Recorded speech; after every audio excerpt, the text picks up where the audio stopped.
Muy bien, pues bien, buenas tardes a todos. Vamos a continuar con nuestro curso de Introducción a Django y voy a estar intercalando cursos, bueno, en los primeros capítulos, el protocolo HTTP, voy a hablar sobre este y voy a dar algunos ejemplos. Quienes hayan estado en algunos cursos previos van a notar ciertas reiteraciones con respecto a estos cursos. El del protocolo HTTP lo discuto constantemente, es obligatorio conocerlo. Vamos a ver cómo se configura un proyecto y vamos a hablar de cómo es la arquitectura MVC y MVT de Django. A partir de aquí, prácticamente todo lo demás es código. Entonces, comenzamos con el protocolo HTTP. Este protocolo fue creado por Tim Berners-Lee mientras trabajaba en el CERN. Ahora es Sir Tim Berners-Lee. Y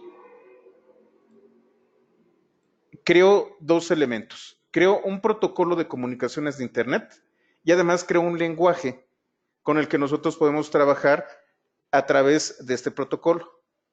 HTTP es lo que forma la parte pues básica, es la piedra angular de todo lo que es la web, no Internet. Vamos a diferenciar dos cosas. Una cosa es Internet y otra cosa es la web.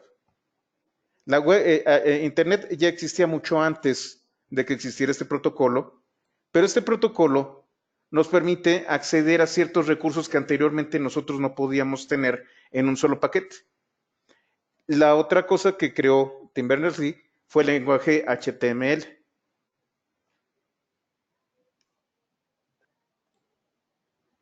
Este señor regaló a la comunidad estas especificaciones, tanto del lenguaje como el protocolo, y su intención era precisamente, como trabajaba en el CERN, como trabajaba en estos laboratorios de física de partículas, lo que quería era compartir con sus colegas información gráfica y al mismo tiempo que tuviera texto y quizá algo de contenidos de medios digitales, pues de la época. Entonces podían tener ustedes algunas animaciones, podían tener por ahí un video utilizando algún plugin y podían tener por ahí soniditos en 8 bits muy pues precarios y horribles. Qué bueno que no vivieron en esa época.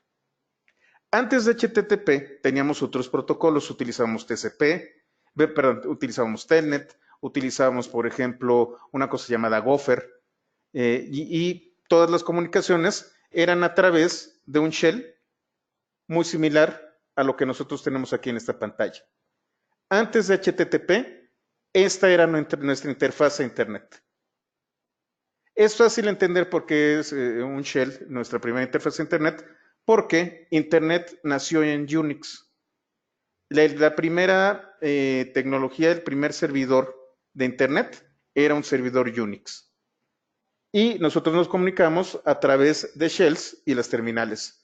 Cuando Tim Berners-Lee creó este protocolo, dijo, bueno, a mí no me interesa tanto una interacción tan constante como puede ser un chat o un IRC o cualquiera de estas otras cosas que tenemos nosotros. A mí lo que me interesa es desplegar información y que esta información a su vez pueda ligarse a otros documentos o a otros recursos a través de Internet. Eso se le conoce como los hipervínculos. A partir de todo esto nació el boom de la web. Tim Berners-Lee, además de traernos estos protocolos y este lenguaje, fundó la World Wide Web Consortium, el consorcio de la World Wide Web, que se conoce como W3C. Y son una organización que se encarga de publicar especificaciones hechas precisamente para esto. W3C publica las especificaciones de HTML, la última es HTML5, de las hojas de estilo, que es CSS, de HTTP y algunos componentes de XML. La W3C es una organización sin fines de lucro y nos permite a nosotros conocer los estándares más recientes. Si ustedes se van a esta liga, van a ver los protocolos que utiliza, que ha desarrollado HTTP como especificación. Actualmente, nosotros se publicó HTTP versión 2. Apenas se está adoptando. Mejora mucho el tema de las comunicaciones, sobre todo el de comunicaciones asíncronas, optimiza los anchos de banda, ayuda mucho a contenidos de medios digitales, pero apenas se está implementando. Lo que ustedes van a encontrarse constantemente con los servidores es la versión 1.1 de HTTP. Esta es una versión previa a HTTP2, pero es la que más se utiliza en Internet actualmente. ¿Ok? Bueno, ¿cuáles son las características de este protocolo? Como yo les comentaba, Internet es mucho más grande, está basado en una familia de protocolos que se conocen como TCP/IP. Este tan solo es uno de los protocolos. ¿Cómo funciona HTTP? Bueno, HTTP es un protocolo que se basa en una arquitectura cliente-servidor. En este caso, el cliente es nuestro navegador web, en este caso yo tengo Firefox, y el servidor es a donde este cliente va a acceder a través de una dirección o URL. Esta relación entre el cliente y el servidor se basa en el intercambio de peticiones. Una petición es lo que hace el cliente y el servidor lo que va a hacer es responder, se llaman responses. Un intercambio de peticiones y a cambio de las peticiones el servidor va a enviar una respuesta. Esta es la interacción que existe en una arquitectura cliente-servidor. ¿Qué características tiene un servicio web? ¿Qué características tiene un servidor web? Un servidor web no tiene estado. Si ustedes estuvieron en el curso de PAI 111, previamente yo les hablaba de que los objetos tenían un estado. No solo eso, los programas tienen un estado. Es más, si vamos a programación funcional, las funciones tienen un estado. El estado de algo en particular, cuando no hablamos de programación, es todas las modificaciones y características que tiene un elemento en un momento específico. Cuando yo hablo de sin estado, significa que todas las transacciones que se hacen a través de HTTP no van a afectar directamente al servidor. El servidor lo único que hace es servir como un portero. Entonces, un portero de un edificio está enfrente, llega alguien, el cliente, y el cliente pregunta por una persona dentro del edificio. El portero ve si está la persona, trata de localizar a la persona y en caso de que la localice, bueno, pues se la presenta a la persona que está afuera y ese es el cliente. Al final de cuentas, al portero no le interesa de qué es lo que van a platicar estas personas o qué es lo que van a hacer o qué van a intercambiar. El cliente va a acceder al sistema a través del servidor web. El servidor web no tiene estado porque esa no es su labor. Su labor única y exclusivamente es la de ser el portero para acceder al edificio. Un servidor web también va a ser independiente del contenido. ¿Qué significa esto? Bueno, lo más común es que cuando yo utilice una dirección, una URL de HTTP, aparezca una página construida a partir de código HTML, que puede incluir un poco de JavaScript y que puede incluir hojas de estilo, pero al final de cuentas nosotros esperamos un documento HTML. Esto es lo más común. ¿Qué es la programación funcional, Francisco? Existen varios tipos, y así se conocen, varios tipos de paradigmas de programación. Un paradigma es un estilo de programación particular. Existe la programación orientada a objetos, la programación procedimental, la programación orientada a aspectos, la programación orientada a eventos y la programación funcional. La programación funcional es un paradigma en donde el objeto principal no son los datos. Cuando nosotros programamos de manera tradicional, utilizamos lo que se conoce como variables. ¿Por qué se llaman variables? Porque los valores dentro de estas variables cambian. Y entonces el estado en un programa procedimental está en función de las variables. En el caso de la programación funcional, lo que cambian no son los datos no van a cambiar jamás. Lo que cambia son los estados de las funciones que van a utilizar. La programación funcional es uno de los paradigmas más difíciles de entender, pero se está poniendo muy de moda. Yo creo que posteriormente voy a dar un curso, de hecho ya les había comentado. Estoy entre dos lenguajes de programación. Rust, que es bastante bueno, Y el otro, ay, se me fue el nombre, ahorita les digo cuál es está Erlang, Elixir.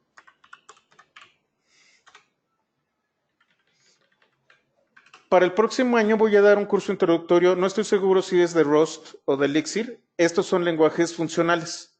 Elixir es un lenguaje bastante bueno. Está basado en Erlang y es 100% funcional. Rust es un lenguaje bastante bueno que desarrolló la comunidad Mozilla, que puede trabajar inclusive sobre los navegadores y que tiene muchos componentes funcionales. Eso es programación funcional. ¿Queda claro, Francisco? De todas formas, si ustedes quieren saber un poquito más sobre los aspectos de programación funcional de Python, vamos a GitHub. Y en Py 101 está el capítulo 19 de funciones. Aquí vemos muchos aspectos funcionales de Python. De hecho, de aquí en adelante, cuando veamos iteradores, completado elementos, todos estos capítulos están enfocados a conceptos de programación funcional.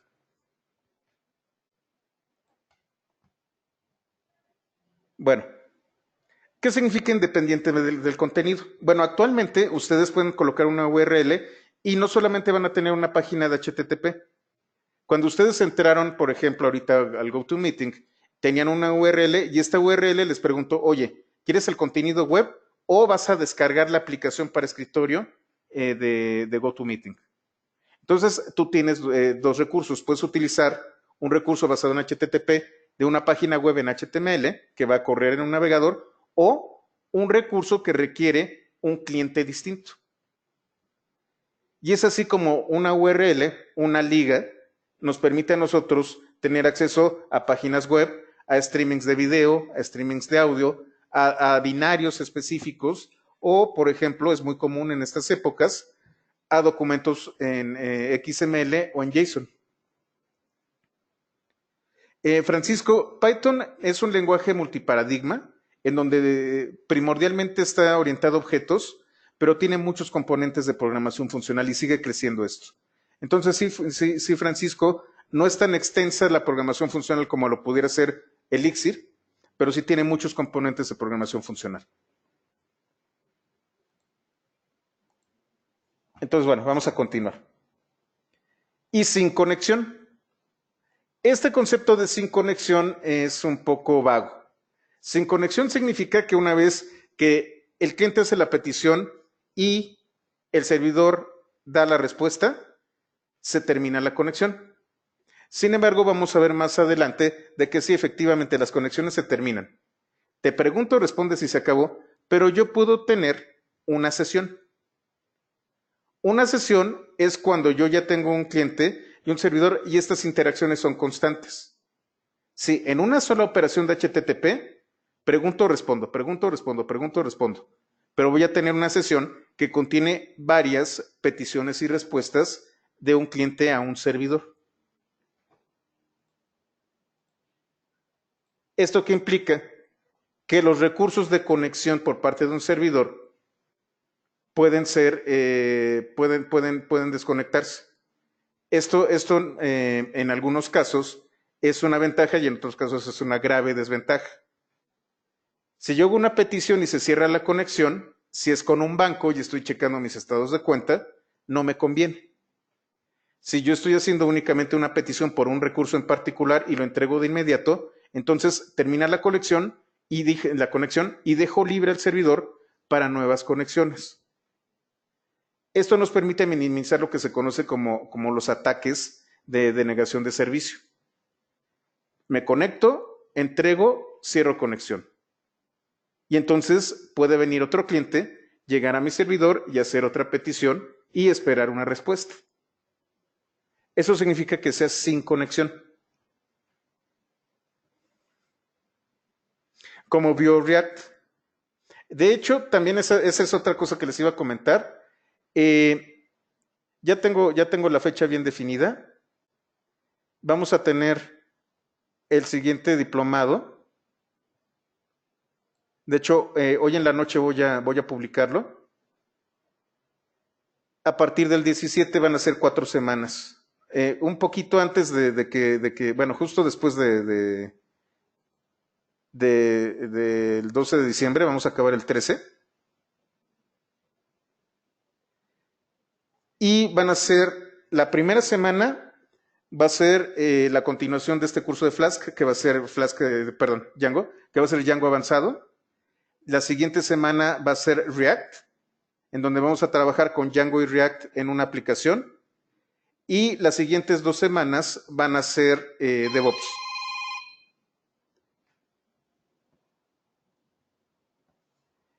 Entonces, terminando este curso, una semana de descanso y la siguiente semana viene un diplomado de 4 semanas y vamos a hablar precisamente de React. Cuando veamos el modelo MBT, vamos a entender por qué React vino a revolucionar el tema de las aplicaciones web para el frontend. Entonces, tenme un poco de paciencia, Patricio, porque vamos a platicar de eso precisamente. Ahora, HTTP me permite a mí identificar recursos. Un recurso es una liga, es la famosa URL. ¿Cómo funciona una URL? Y funciona prácticamente para cualquier protocolo. En este caso solamente vamos a hablar de HTTP. Bueno, a través de una estructura como la que yo tengo aquí. HTTP, diagonal. Esto le indica al cliente que vamos a utilizar el protocolo HTTP. Luego voy a tener un subdominio. Anteriormente era www. En los sitios viejos, en los sitios tradicionales, siempre ustedes tenían que colocar un www, que significa World Wide Web. Eso se conoce como subdominio. Después, un punto y viene el dominio. Dominio puede ser google.com, microsoft.com, yahoo.com, pythonista.io, cloudlevel.com, etcétera, etcétera, etcétera, etcétera. Después del subdominio y el dominio, el puerto, con un 2 puntos. El puerto por defecto de HTTP es el puerto 80. Si yo no le indico el puerto, el cliente siempre va a buscar el puerto 80. ¿Qué es un puerto? No es otra cosa más que un número. Entonces yo puedo decir, es como una serie de casillas. Y entonces tú le vas a decir al servidor, oye servidor HTTP, por favor escúchame el puerto 80. Pero ¿sabes qué? Tengo un servicio particular que quiero que escuches en el puerto 8080. Seguramente han escuchado de él, o del puerto 8000. Estos puertos no los escucha de manera automática un servidor web. Ustedes tienen que decirle al servidor web, oye servidor, escucha este puerto en particular y dale servicio al puerto que te estoy indicando. Después del puerto, viene una diagonal. Si yo no coloco puerto, es puerto 80. Y a partir de aquí, bueno, vamos a ponerlo así. Todo esto, hasta aquí, este segmento es para llegar a un servicio web.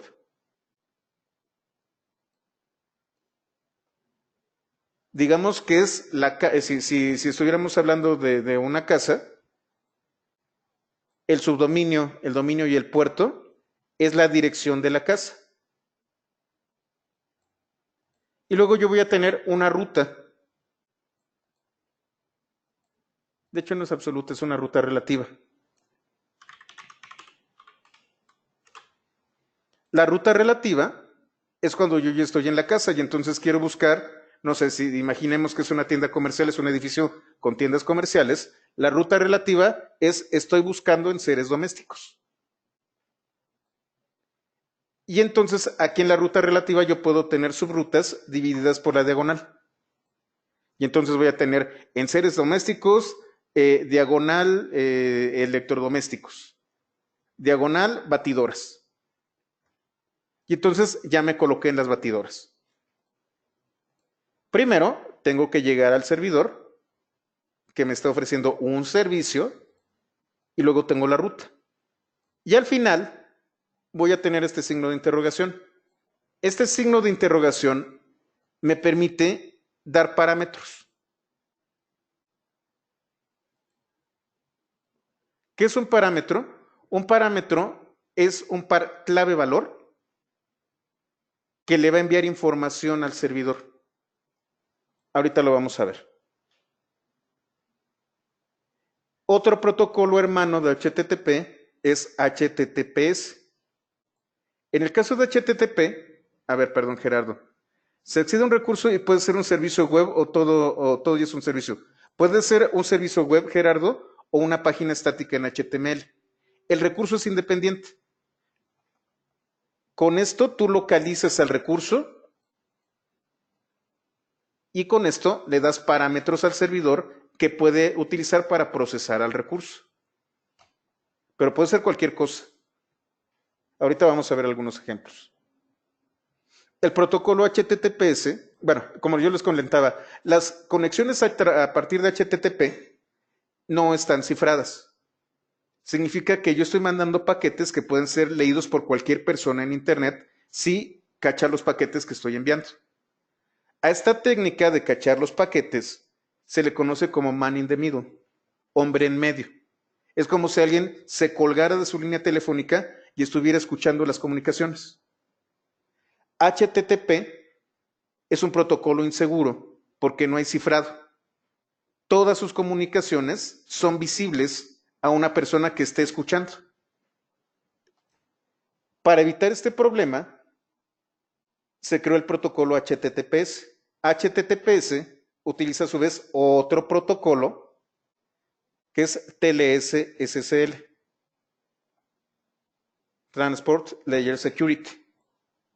¿Qué es lo que va a hacer? En los dos extremos va a cifrar las comunicaciones. Y entonces si ustedes tienen un man in the middle, no va a poder leer los paquetes porque hay un cifrado, porque están, ya es válida la palabra, de hecho ya la RAE ya la permite, la información está encriptada.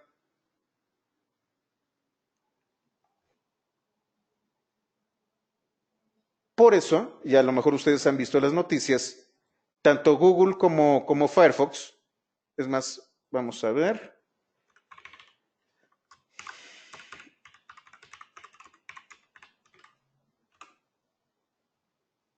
No, me lo está reenviando.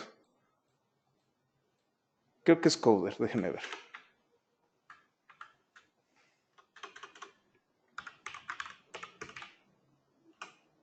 Aquí está.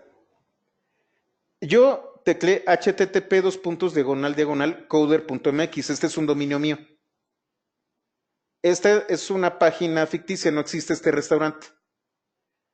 Esta página ficticia la hice para un curso de HTML y JavaScript. Pero lo importante es que está en línea, está utilizando el protocolo HTTP, pero Firefox me coloca este candadito diciendo, el candadito tachado, diciéndome que las comunicaciones con esta página son inseguras. Conexión no segura.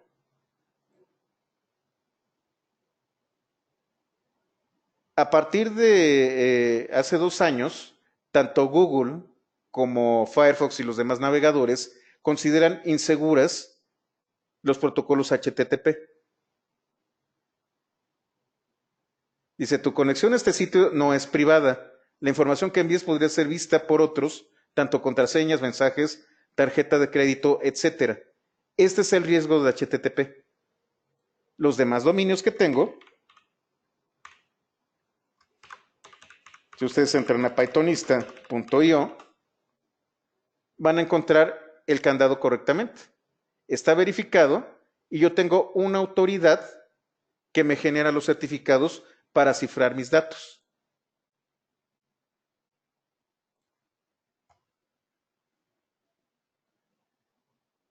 Ese es mi certificado de seguridad y me dice que cada vez que yo me conecto al sitio de Pythonista, mi información está cifrada.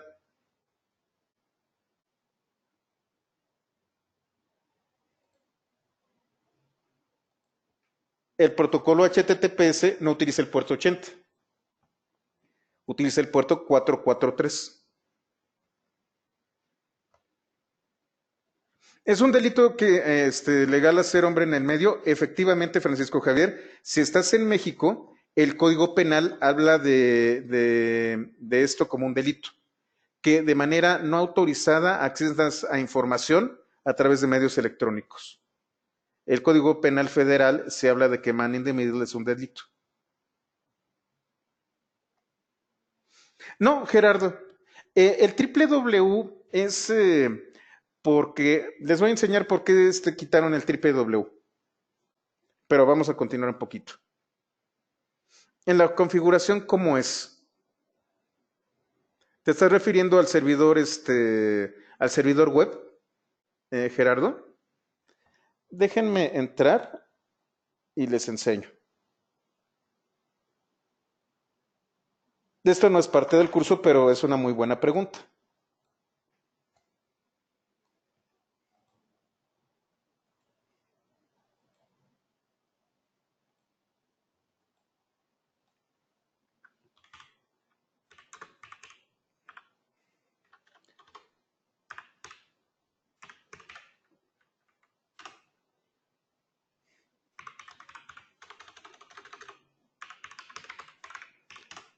Aquí me estoy conectando yo a mi servidor. De hecho, ya lo tengo que actualizar porque tiene Ubuntu 16.04. Estoy por pasarlo a 18.04.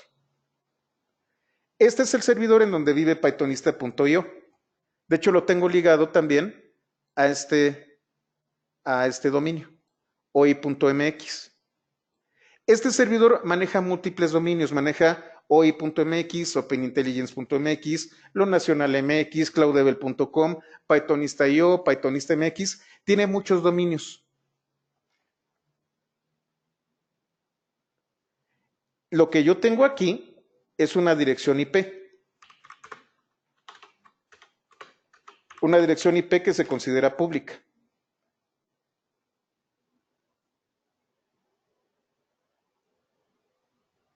¿Dónde está la dirección IP? Déjenme ver. Bonds. Ay, siempre se me va. A ver, déjenme ver dónde está. Si la ven ustedes, por favor, escriban. Aquí está. 142.4, 217, 131. Esta es la dirección IP de mi servidor. Esta es la manera en cómo yo llego directamente a mi servidor, pero mi servidor tiene varios dominios. Si yo llego así al servidor,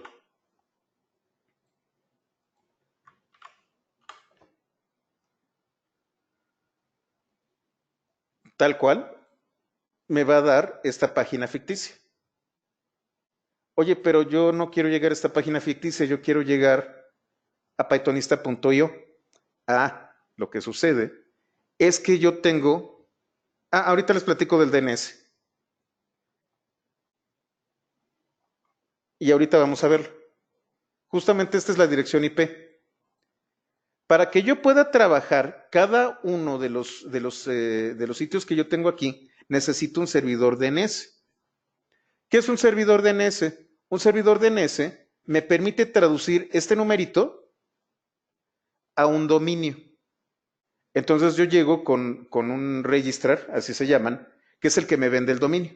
El registrar me dice, oye, tengo dominios con extensión .mx, que se conoce como TLD. Tengo TLDMX, tengo IO, tengo COM, tengo NET, tengo ORG, y total, un montón de TLDs. Son esas pequeñas extensiones al final. Y bueno, ¿qué nombre es el que quieres? Bueno, pues quiero Pythonista. Bueno, revisa y dice, oye, Pythonista ya está tomado, pythonista.com ya está tomado. O por ejemplo, yo utilizo GoDaddy, que es que creo que es el registrar más grande del mundo. Oye, tiro el dominio Pythonista. No le coloco el .com. Busca los dominios. Ay, mira, fíjate que Pythonista está disponible, nada más que te cuesta $500,000 el dominio. Por eso no lo he comprado. Son muchos cursos, $500,000. Digo, ya está barato, entonces le doy comprar ahora. Y lo que yo voy a hacer aquí con GoDaddy es decirle, este dominio va a apuntar a una dirección IP. Y entonces todos los dominios que tengo, excepto 2 o 3 que los tengo en otro servidor, van a apuntar a 142.4.217.131. Esto es el DNS. Si ustedes recuerdan, yo les decía que es como si fuera una casa. Esta es la dirección de la casa, donde está el servicio. ¿Dónde empezamos? Con el dominio. Yo puedo tener varios subdominios. Por ejemplo, tengo mail.google.com. Y esto es el correo de Gmail. docs.google.com. Y aquí tengo Google Docs. Y así sucesivamente. Google tiene un solo dominio, google.com. Bueno, y tiene para dominios google.com.mx, yes, etcétera, etcétera, pero en general es google.com. En google.com yo voy a decir qué servicios tengo en el subdominio. Tengo servicio de correo, y es por eso por lo que está el www, porque anteriormente era muy común que un corporativo tuviera mail.google, bueno, mail lo que ustedes quieran, .com. Y entonces hay un subdominio para correo, un subdominio para administración, un subdominio para cuentas y un subdominio principal que sería el www. El subdominio se maneja a través del DNS. Nuevamente, esta parte de cómo llego aquí es a través del DNS. Llegué a la casa. Luego tengo el puerto. El puerto sí yo lo puedo configurar. El DNS me dice todo lo que sea pythonista.io, etcétera, etcétera, se va al 141, no sé qué tantas cosas que tenemos aquí. 142 esto. En el 142 yo tengo un servidor Apache.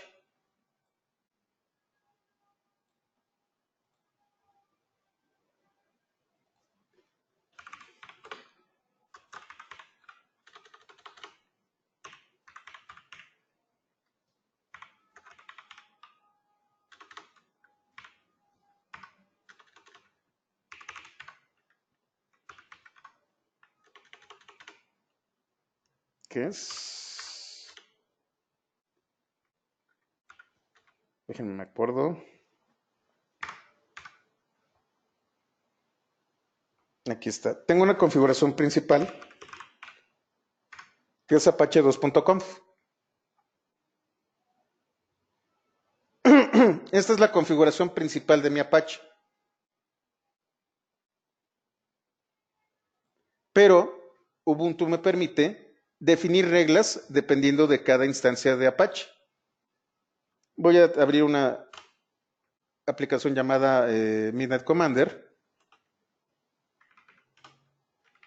en donde me voy a diagonal etc, diagonal Apache 2, y tengo aquí sites available. Aquí tengo varias configuraciones. Fíjense, tengo un sitio que se llama Bello, se llama bello.com.mx. Tengo Cloudable con SSL y Cloudable sin SSL. Enova-OI con SSL y Enova-OI sin SSL. Lo nacional, Pythonista, y además tengo Slides Cloudable. Cada uno de estos es un archivo de configuración. Vamos a ver el de Pythonista. ¿Qué estoy diciendo aquí? Apache, escúchame todas las comunicaciones en el puerto 80. Si el cliente está preguntando por Pythonista MX, dile que Pythonista MX ya no funciona y haga un redireccionamiento permanente a Pythonista.io. Entonces, cada vez que yo teclee pythonista.mx, este fue mi primer dominio. Ya no me dejó, es HTTPS.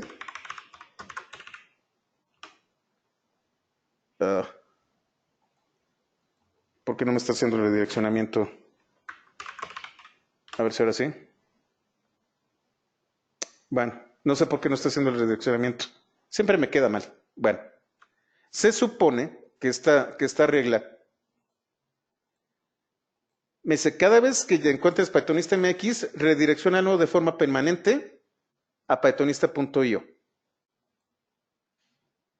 Y estas son reglas de reescritura. Reenvía la petición del cliente.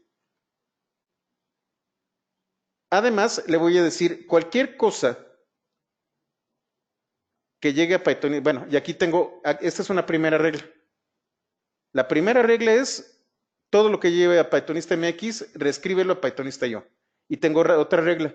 Sigue escuchando el puerto 80, pero ahora, si estás buscando Pythonista.io o www.pythonista.io, aquí es a donde tú tienes que ir.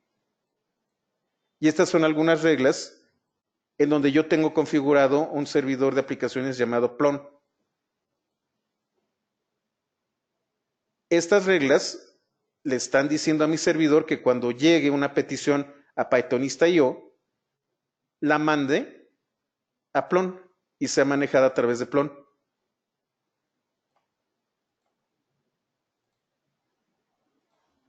Este no es un curso de Apache, entonces no les voy a platicar de absolutamente todo lo de aquí. Vale la pena que lo vean, porque así es como funciona.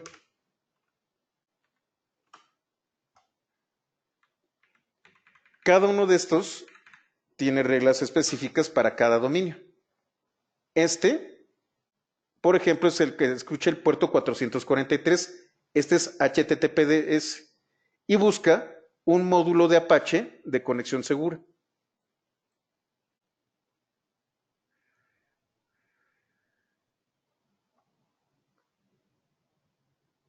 Yo tengo configurado mi servidor web, que es Apache, para hacer todo esto. Aquí es en donde viene la diferencia entre un servidor web y un servidor de aplicaciones. A ver, perdón. Déjenme ver. Aquí está. Un servidor de aplicaciones puede ser Plon, puede ser Soap, puede ser, como les comentaba ayer, puede ser Ay, se me va siempre el nombre de este framework. Spring Boot, puede ser en Java puro, puede ser un servicio en PHP, puede ser Laravel, puede ser Django, puede ser Flask. Total, ustedes tienen un servidor de aplicaciones, puede ser Tomcat, que es el que se va a encargar de, a través de la URL y los datos que yo dé, hacer cálculos y darnos una página dinámica. El portero es el Apache que yo tengo aquí. Y entonces vamos a diferenciar dos cosas. Vamos a tener páginas estáticas, que es el HTML puro, que puede tener un poquito de hojas de estilo y un poco de JavaScript. Y es el que nos va a dar este servidor. Una aplicación web es más complicada. Es de lo que se trata este curso, de lo que se trata este taller. Lo que va a hacer Apache es, bueno, si estás buscando pythonista.io, te cedo el control y lo paso a mi servidor de aplicaciones que se llama Plon.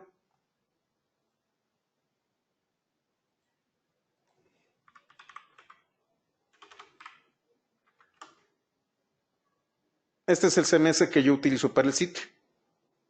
Si ustedes se van, por ejemplo, a Pythonista.io, dos puntos, creo que es 8080.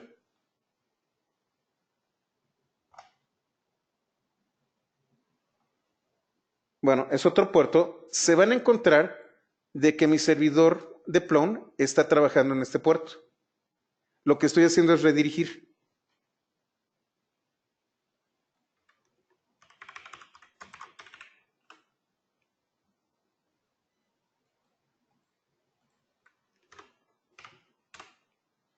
No, creo que ahorita no me lo está tomando. Ah, pero por ejemplo tengo uno que es Pythonista. Vamos a ver si está. Cuádruple 8.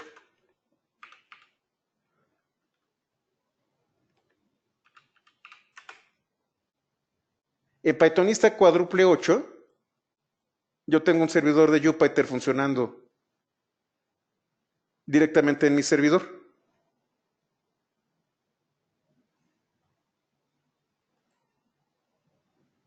Bueno, usa encriptado débil, pero sí está cifrada. Y entonces tengo un Jupyter funcionando directamente en mi servidor. ¿Dónde está? En el puerto cuádruple 8. Y obviamente tengo que loguearme para entrar, etcétera, etcétera, pero está funcionando. Puedo tener en el mismo servidor, en un solo servidor, diversos servicios web. Tengo mi página, tengo esto, tengo por ejemplo, creo que se llama Slides.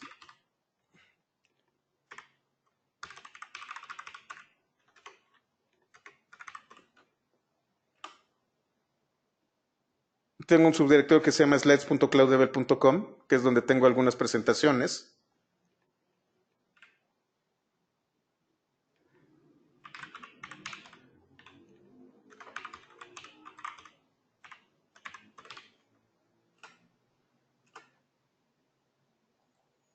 Si no lo encuentra, me manda un error.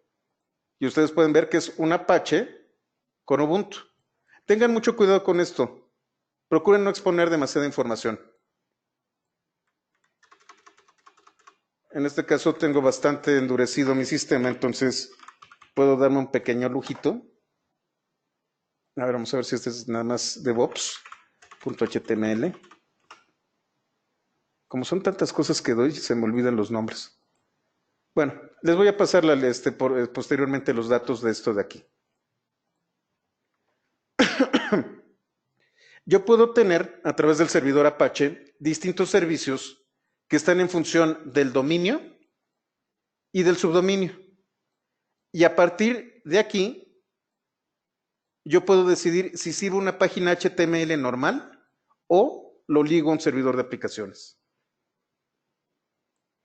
Un CMS es un servicio para CMS Content Manager System, Content Management System. Es un gestor de contenidos. Un gestor de contenidos, por ejemplo, puede ser WordPress o puede ser Plone. ¿Qué otro servidor de contenidos tenemos interesante? Joomla, por ejemplo. Esos son servidores de contenidos. Es uno de tantos servicios que yo puedo dar. Podría tener, por ejemplo, un cliente en línea de correo electrónico. Total, pueden ser múltiples servicios los que tú puedes dar y todos están gestionados por el servidor web. El servidor web, como yo les dije, es el portero que te indica a dónde tiene que ir la petición. El portero no se mueve, simplemente redirecciona o, por ejemplo, si es una página HTML, es como una paquetería. Dices al portero, oiga, estoy buscando este documento. Llega el portero, empieza a buscar dentro de su archivo y dice, ah, este sí lo tengo yo. No necesitas entrar más allá. Es un HTML, toma el HTML, te lo entrego, porque es un documento estático, y tú lo despliegas como cliente. Así es como funciona un servidor web. Vamos a estar trabajando con esto constantemente, así que no se preocupen si no lo entienden. Al final de cuentas, lo que vamos a hacer la próxima semana, en el último día de este taller, es configurar rápidamente un servidor Apache para poder utilizar un servicio directamente dentro de nuestro servidor local. A ver, Juan Manuel, he escuchado de servicios web donde en URL consumen datos en formato JSON. Eso es lo que vamos a hacer más adelante. Son web services, los famosos servicios web. Lo vamos a ver porque es ahí hacia donde nos vamos a dirigir. Vamos a ver muchas cosas en este curso y todo esto que están preguntando se les va a contestar la duda. Y bueno, con Django hacemos lo mismo. Como yo les comentaba, Django está detrás. Enfrente va a estar el servidor Apache o el servidor Nginx. El servidor Nginx va a ser el que va a gestionar las peticiones y se va a encargar de comunicarse con Django. No accedemos directamente a Django, sino que lo hacemos a través de un servidor web. ¿Hasta aquí todo claro? ¿Estamos bien con el concepto de HTTP? Si hay dudas, por favor, por eso están pagando. Por eso es un curso presencial y no es un video, porque ustedes pueden preguntar, aprovechen.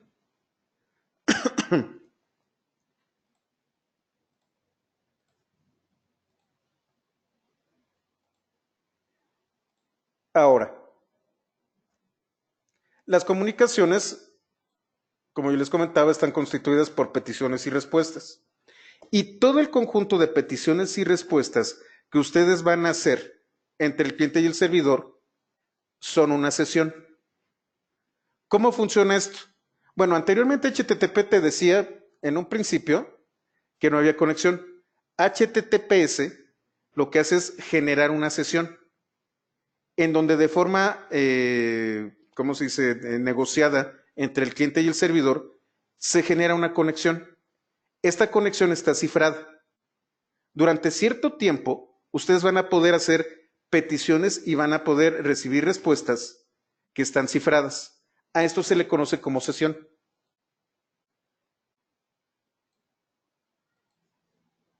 Ya les dije, las peticiones son por lado del cliente y las respuestas son por el lado del servidor.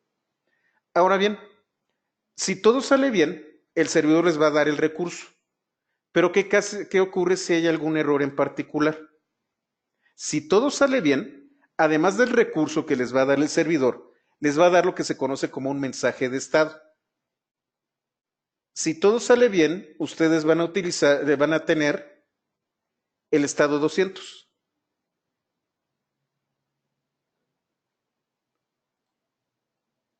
Y tenemos esta familia de estados.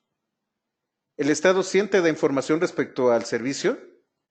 El estado la familia de los 200 es cuando fue exitosa la transacción de petición-respuesta. El mensaje 300 es de redireccionamiento.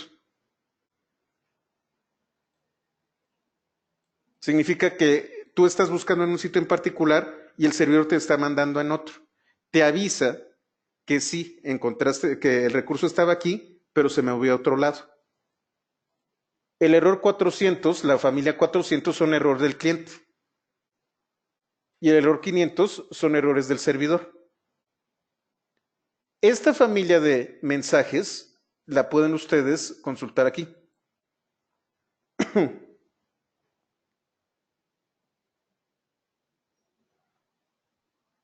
Tenemos la familia 100, la familia 200, lo más común es el 200.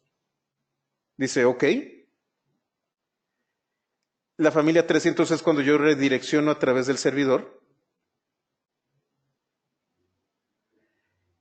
Y el error más común que nosotros nos encontramos es el 404. No lo encontré. Me diste una URL que no es válida. Entonces, el recurso no lo encontró el servidor. Lo que te está diciendo con error 404 es tu URL no corresponde con ningún recurso que yo tengo dentro de mi sistema. No, la sesión no es un hilo en un servicio web. La sesión es esta relación que hay entre el cliente y el servidor. Cuando hablamos de hilos, y también lo que vamos a ver en Django avanzado van a ser WebSockets, son una serie, además de los puertos, de conexiones que ustedes pueden tener. Los WebSockets y todo este tipo de cosas son cosas nuevas del protocolo. Y los hilos, seguramente le estás haciendo la pregunta, Juan, con respecto a Node. Node maneja lo que se conoce como comunicaciones asíncronas. Eso lo vamos a ver también con channels, pero eso es un poquito más adelante. WebSocket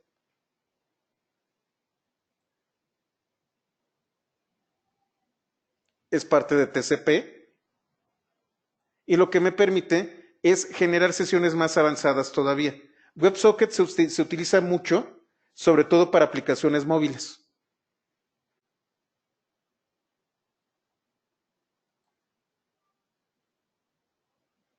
Esto lo vamos a ver más adelante.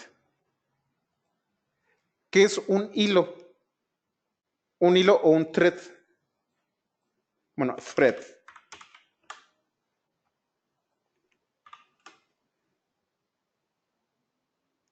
Un hilo A nivel de cómputo, es un proceso que se está generando dentro del sistema.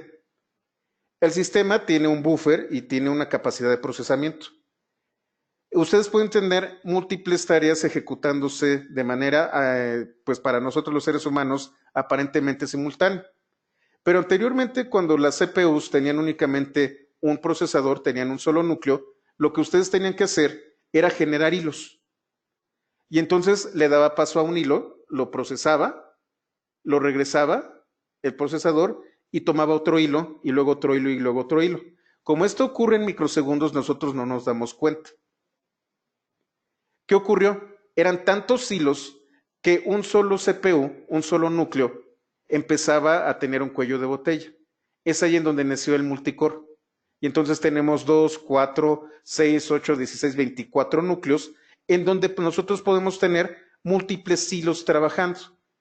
Es más, Intel se inventó por ahí un concepto llamado multithreading, en donde además del proceso de hilos normales, a través de ciertas tecnologías, pueden duplicar el número de hilos que se utilizan simultáneamente. Cuando nosotros hablamos de servidores web, los hilos se pueden identificar como conexiones. ¿Cuántas conexiones simultáneas puede soportar un servidor?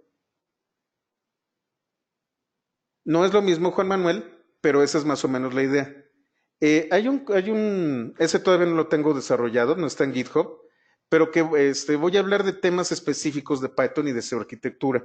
Voy a hablar de comunicaciones asíncronas, les voy a hablar un poquito de concurrencia y un poco de procesamiento paralelo.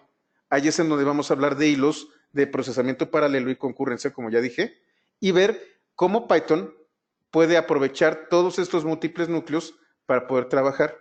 De entrada, y esto es perdón. Una sesión puede tener múltiples hilos utilizando WebSockets, algo similar, Juan Manuel. Puede tener varias sesiones, inclusive varias conexiones utilizando WebSockets. Y no solo eso, sino que puede tener conexiones asíncronas. Por eso les comentaba que era muy común con aplicaciones móviles, porque si tú vas en tu carro con una aplicación y te cambias de célula, las células son las antenas de celular, por eso se llama telefonía celular. Si cambias de célula, puede haber un corte en la comunicación. Lo que hace WebSocket es estar activo y aun si se pierde la conexión puede retomarla. WebSocket es una tecnología, como les comentaba, que es óptima para este tipo de aplicaciones en donde la conexión es inestable.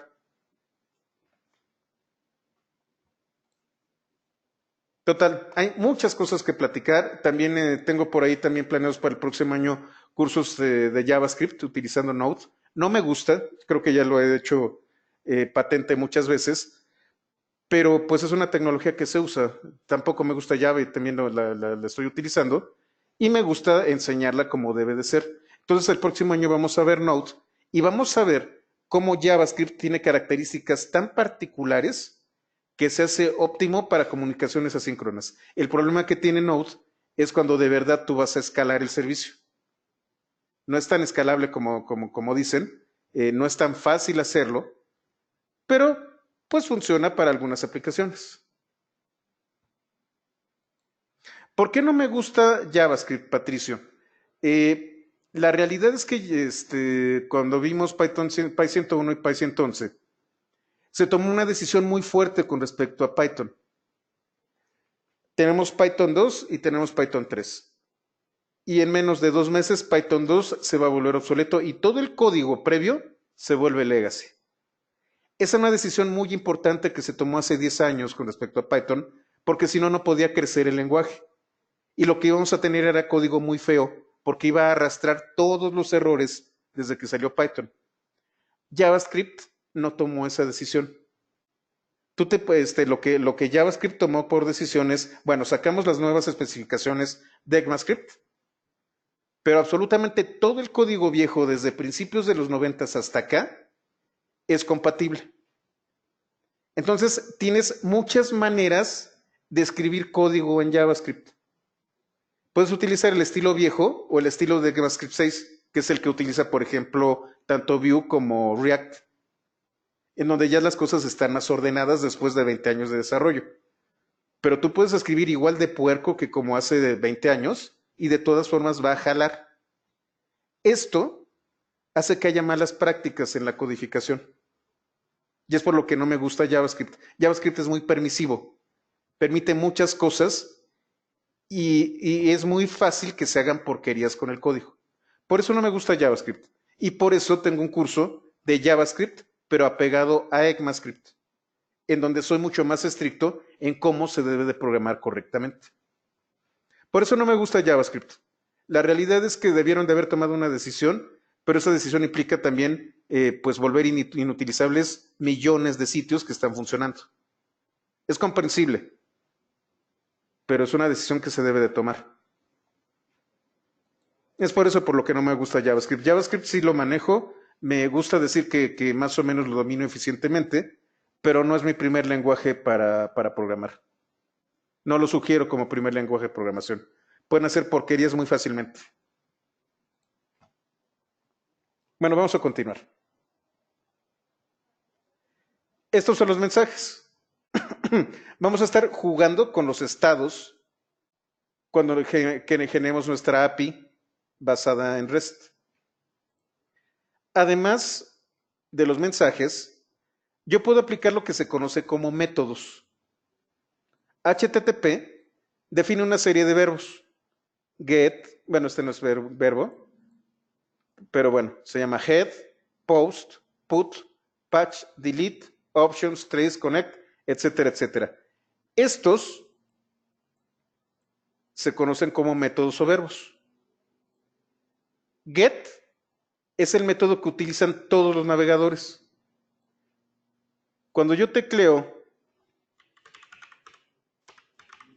por ejemplo, amazon.com.mx, lo que va a hacer el navegador es una conexión y lo que va a hacer es utilizar el verbo get. Obtén información, get es obtener, obtén información de amazon.com.mx. Amazon va a revisar esta petición y dice, está utilizando el método get, significa que me está pidiendo información. Y entonces me da información. Todos los navegadores por defecto utilizan el método get. Head lo que va a hacer es regresarme los encabezados de mi petición. Lo vamos a ver un poquito más adelante y ahorita vamos a ver lo que es un encabezado. Post lo que me permite es enviar información. Cuando veamos, y creo que, a ver,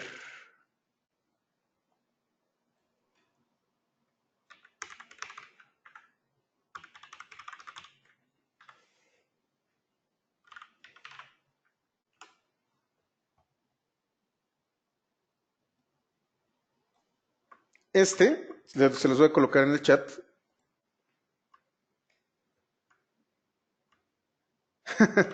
Juan Manuel, eso que estás diciendo es muy interesante y podemos trabajar todo eso que me estás diciendo. Vamos a ver después las lambdas y los serverless y todo ese tipo de cosas. Vamos a ver el de Node. El de Node sí es este año. Ese sí es un hecho. Aquí, este es un curso de HTML para programadores. Y aquí les enseño sobre formularios. Los formularios en HTML pueden ser enviarse utilizando get y post.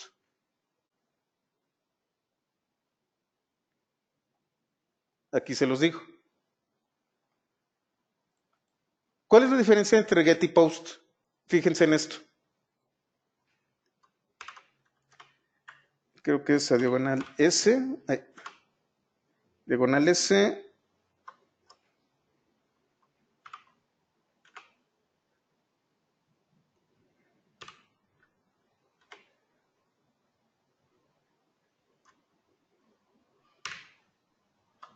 ¿Qué estoy haciendo aquí?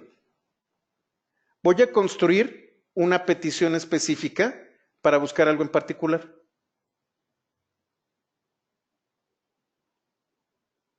Hasta aquí yo llego a una aplicación, la que está en el directorio S. S es de search, buscar.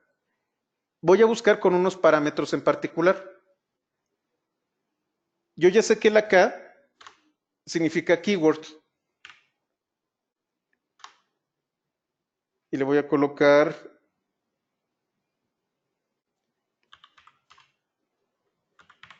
React.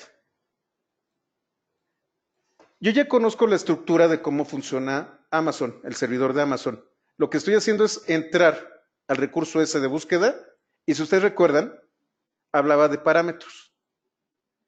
Este signo de interrogación me dice que todo lo que continúa son parámetros. Estos parámetros son datos que yo le envío al servidor y el servidor los va a procesar. ¿Qué estoy haciendo? Estoy haciendo una búsqueda con el término React. Y entonces Amazon me trae una búsqueda de React dentro de su catálogo.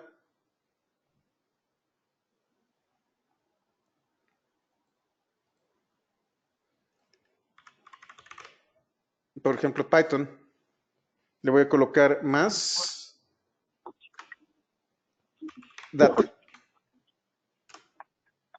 Y entonces busca Python data. Hasta aquí llega la parte del servidor y estos son parámetros que le estoy dando como cliente. El método get me permite hacer esto, enviar parámetros que son visibles. Yo puedo hacer un bookmark y ya quedó guardado. Entonces, cada vez que yo busque este bookmark, me va a regresar una búsqueda de Python Data. Esto es el método get.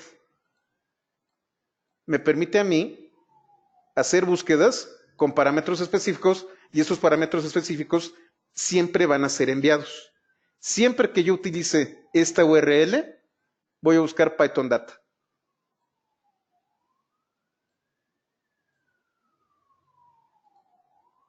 Hasta aquí está claro el tema tanto de, volviendo a los métodos, yo me los aprendí con el uso de curl.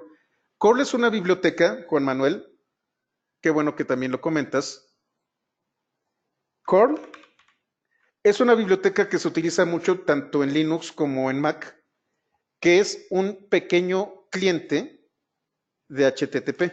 Bueno, no de HTTP, prácticamente de diversos protocolos. La utilizas tú en la línea de comandos.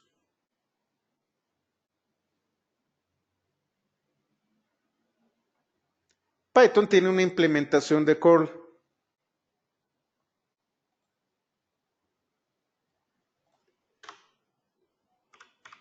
Ese es Py 121.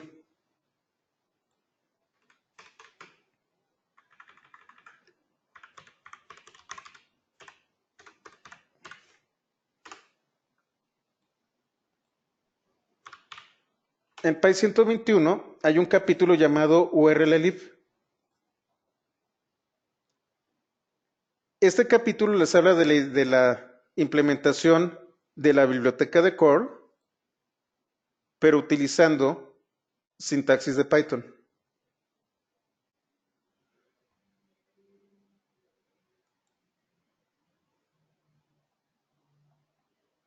Entonces, si quieren utilizar eso directamente, pueden utilizar este capítulo.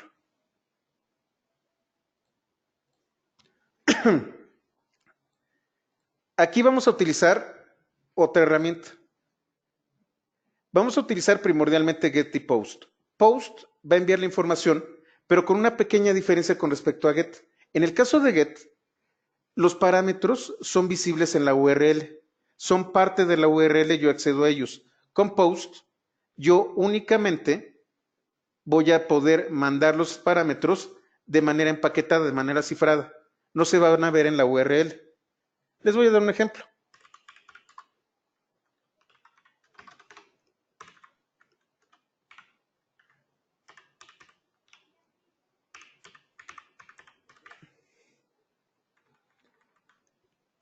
Este es el sitio de registro de marcas del INPI, del Instituto Mexicano de la Propiedad Industrial. Aquí yo puedo buscar las marcas que están registradas. Esto es un formulario. Cuando yo le doy buscar, lo que va a hacer es al servidor enviarle la información que yo estoy metiendo aquí.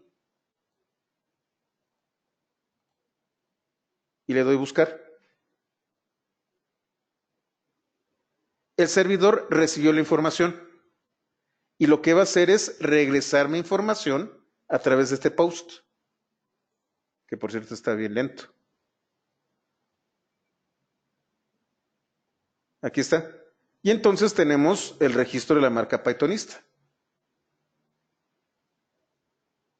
Si ustedes se fijan, aquí no hay ningún parámetro, no hay ningún argumento. Post va a guardar esta información en un paquete específico. En la petición lo va a guardar y no va a ser visible. Entonces, teniendo HTTPS y teniendo post, yo estoy seguro de que si meto, por ejemplo, no sé, mi número de tarjeta de crédito, pues obviamente mi número de tarjeta de crédito no va a ser parte del parámetro. Con get, los parámetros son visibles. Con post, los parámetros los envía encapsulados. Get se utiliza primordialmente para obtener información. Post se utiliza primordialmente para enviar información. Juan Manuel, Francisco, PAI 121, ahorita que me están preguntando por ese curso, es Introducción a la Gestión de Datos.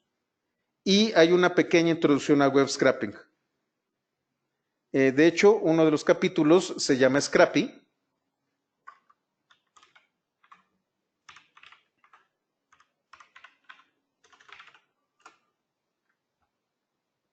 Les enseño a manejar fecha y hora, números aleatorios, expresiones regulares, los formatos de archivo más comunes. De hecho, vamos a ver JSON aquí.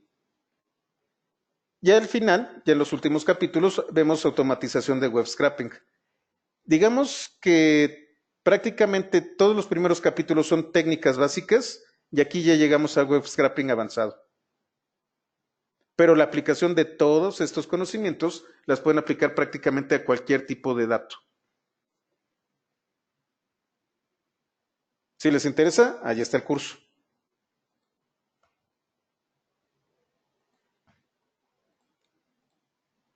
Estos otros métodos también se utilizan, por ejemplo, delete, se utiliza para eliminar un recurso. Delete lo va a procesar el servidor, pero no va a afectar al servidor. El servidor va a seguir ahí. Delete va a eliminar un recurso dentro del sistema. Vamos a estar trabajando con estos elementos para hacer un sistema de altas, bajas y cambios en este curso. Vamos a trabajar get, post y delete. Ahora, estos métodos tienen ciertas características y es muy importante que las conozcan. Idempotencia. Idempotencia es un término que también viene de la programación funcional. Significa que si tú metes exactamente los mismos argumentos, vas a obtener exactamente el mismo resultado. Y no me refiero a los datos. Cada vez que yo escriba Amazon, COMMX, diagonal S, diagonal K, perdón, ampersand K igual Python as data, siempre lo que va a regresarme el servidor va a ser la búsqueda de los términos Python y data. Aquí se me dejen ver.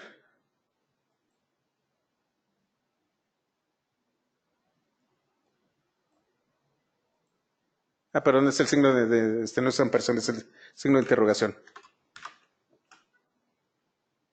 Siempre, absolutamente siempre, con estos argumentos y parámetros, voy a obtener una búsqueda de Python y Data.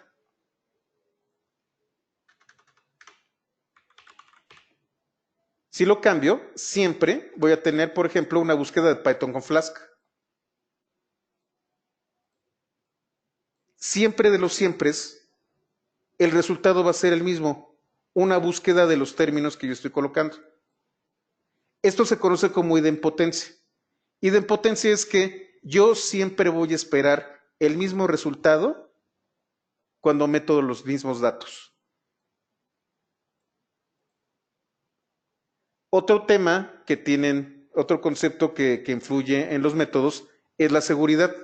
La seguridad implica que cualquier operación que yo haga no va a afectar al sistema, no va a cambiar el estado del sistema.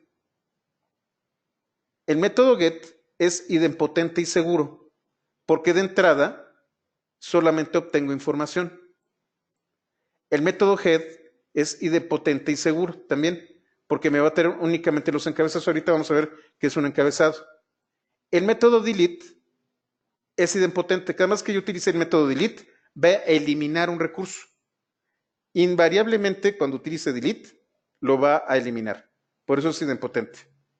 Pero no es seguro, porque cambia el estado del sistema. Post no es ni idempotente ni seguro. ¿Por qué? Porque Post envía la información. Post fue diseñado para cambiar al sistema. Y al cambiar el sistema no es seguro.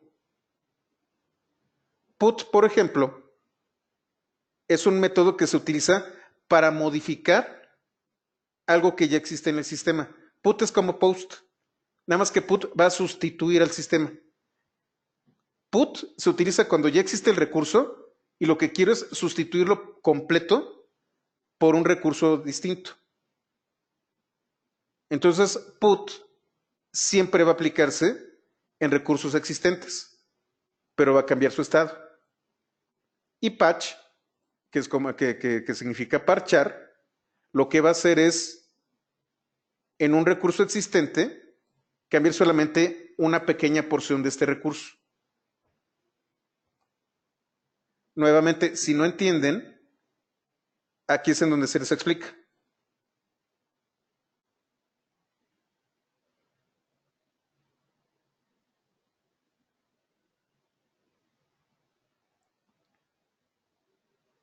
Les recomiendo mucho MDN.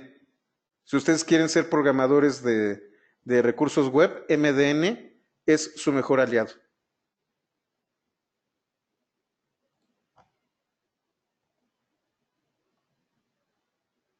Ahora, esto no implica que si yo no me apego a esto, todo sea seguro por definición. Recuerden, HTTP es una especificación. Quien implementa la especificación es el programador. Si yo no refuerzo la idea de que get es para obtener información y con get mando datos y cambio el estado, pues dejó de ser seguro. Pero porque estoy haciendo mal uso de get. De entrada, ¿por qué voy a mandar información que es visible en la URL? Es un problema de diseño. Bueno, si es algo en donde tenemos Amazon y es importante que recuerde qué es lo que estoy buscando, está bien. Pero yo jamás voy a utilizar un método get para enviar datos de una tarjeta de crédito. ¿Para qué vas a utilizar el recurso? ¿El recurso es reutilizable? ¿El recurso es seguro? Si es reutilizable y seguro, utiliza get. Pero si los datos que tú estás enviando no son útiles para el servidor y además exponen información que debe de ser resguardada, jamás utilices get. No sé si quedan claros los métodos. Ahorita vamos a ver un paquetito llamado request. Este paquete es una verdadera maravilla. Aquí está la liga. ¿Qué pasó aquí? Una maravilla y habla de cosas inseguras. Déjenme ver qué pasó. Creo que cambió la URL.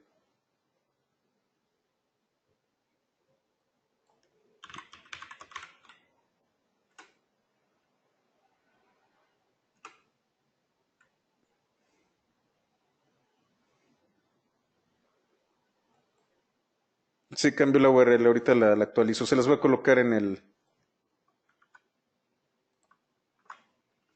A ver, Juan Manuel. Si hacemos SSL, esa capa no da cierto nivel de seguridad. Sí, da cierto nivel de seguridad, Juan Manuel, pero de todas formas, estás utilizando una URL. La URL no está cifrada. Nosotros, de hecho, hay un protocolo que se llama DNSSEC, que es digamos que el hijo de DNS, en donde todo es cifrado, incluyendo las URLs. Pero de entrada, si tú tienes un DNS, esa URL no va cifrada.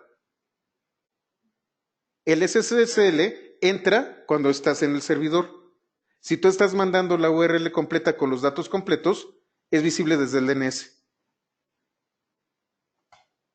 Si utilizas DNSSEC, que apenas entró en vigor hace algunos años, estamos hablando, es más, de una vez les digo, DNSSEC debe de ser de esta década, de hecho debe de ser del 2015, una cosa así.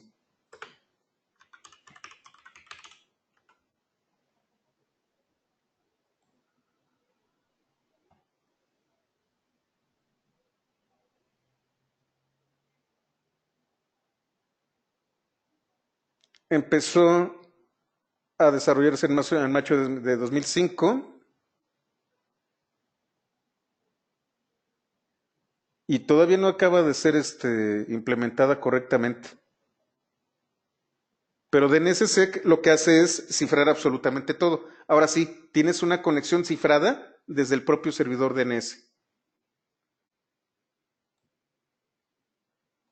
Si no tienes certificado, te va a mandar un error de seguridad.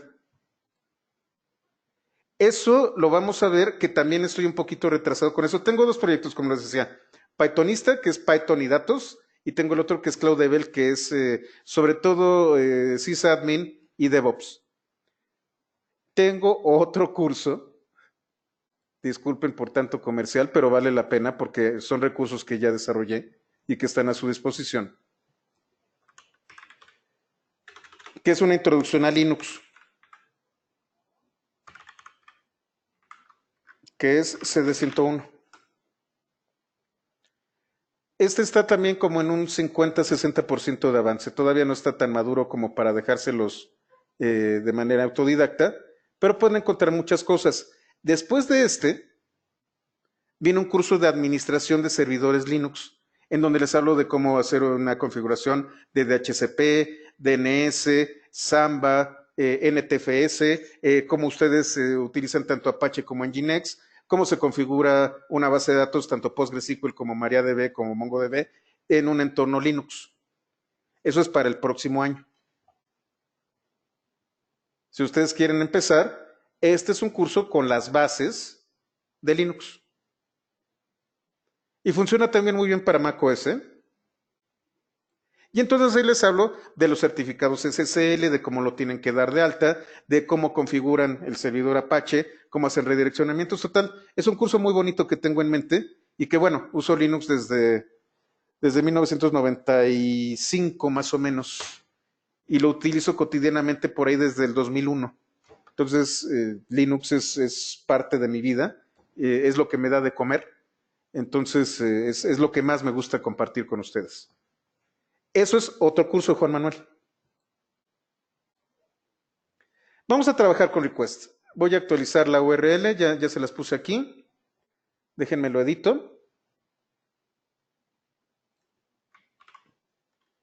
Ahí está.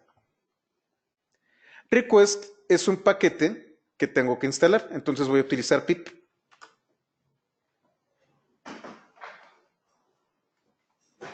Si ustedes se fijan, request utiliza la biblioteca de curl, esta que se llama urllib. Lo importo. Y request lo que va a tener son una serie de funciones relacionados a un método. ¿Qué va a ocurrir aquí? Request va a crear un objeto. Este objeto es una sesión que se va a abrir entre el cliente creado por request y el servidor.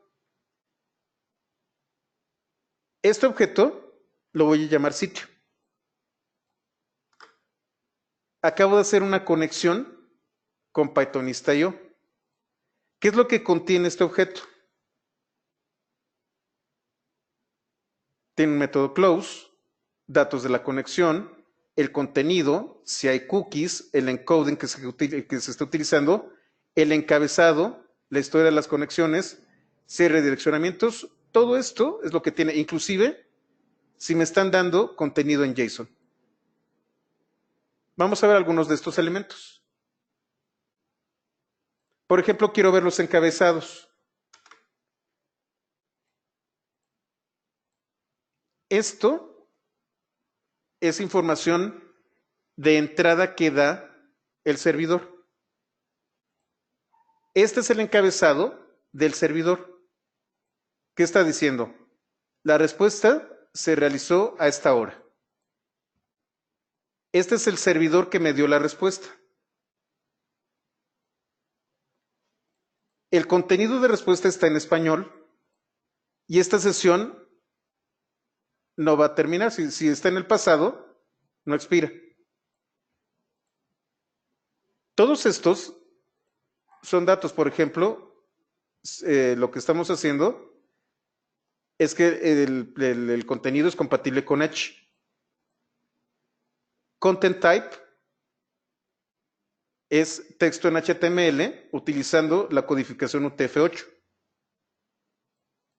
Estoy utilizando el protocolo HTTP 1.1 con el dominio pythonista.io. Puedo cifrar. Este es el método de cifrado. Estoy utilizando SSL. Tengo protección contra código cruzado. En total, un montón de parámetros que definen la carga que me regresó el servidor. Digamos que esto es como un manifiesto de lo que yo estoy trayendo. Con esto, yo hablo de las características del paquete de respuesta que yo envié. Este es el encabezado. Como este recurso sí existe, es este de aquí, y como me lo regresó correctamente, el código de estado es 200. ¿Qué fue lo que me envió? Bueno, esto es el encabezado. ¿Cuál es el contenido? El contenido siempre me lo va a regresar en bytes. Creo que es ese mismo que estás colocando tú en el chat, José Alejandro, la liga request. Déjame la reviso. El contenido, si se fijan, aquí está la B. Estos son bytes. Esto es lo que me regresó. Esto es lo que despliega el cliente. Entonces, cada vez que yo con el navegador selecciono Pythonista.io cursos, voy a utilizar el método get.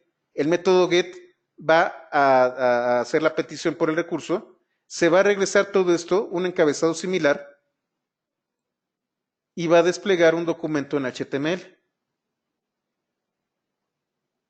En realidad, lo que me está regresando es esto que yo tengo aquí.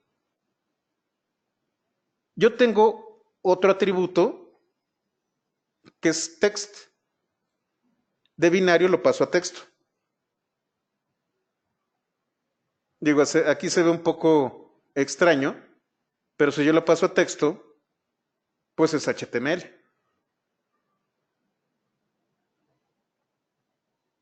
Este es el HTML que me dio de regreso el servidor.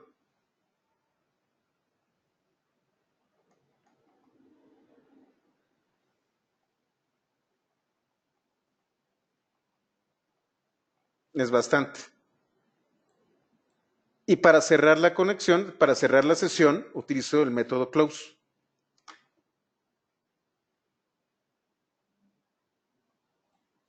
Vamos a hacer otro ejemplo de request y si quieren aprender un poquito más de request, también en PY 121 hay todo un capítulo de request. ¿Qué voy a hacer?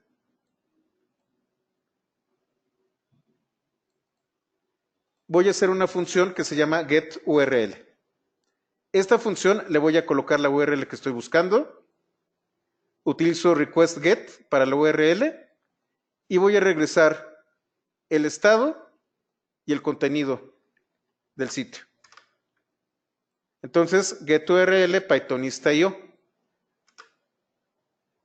Me regresa el estado y el contenido en binario. ¿Qué pasa si yo trato de acceder a un recurso que no existe?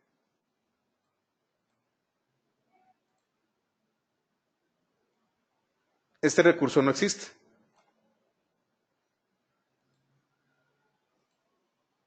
¿Qué es lo que yo obtengo?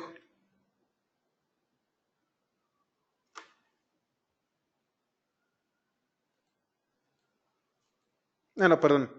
Este de aquí. El estado 404 y lo que me regresa es un binario que dice error de tipo not found. Esto es JSON. Me manda el código de estado y un contenido en JSON que me dice el tipo de error correspondiente al 404. Vamos a seguir utilizando request. Y ahora lo que voy a hacer es abrir Pythonista MX y vamos a ver qué es lo que ocurre. Pythonista MX si lo encontró. Y si yo pido headers, me va a dar la información del servidor y qué es lo que me trae como respuesta. Recuerden ustedes con with, ya no necesito el close. Terminando este código se cierra la sesión.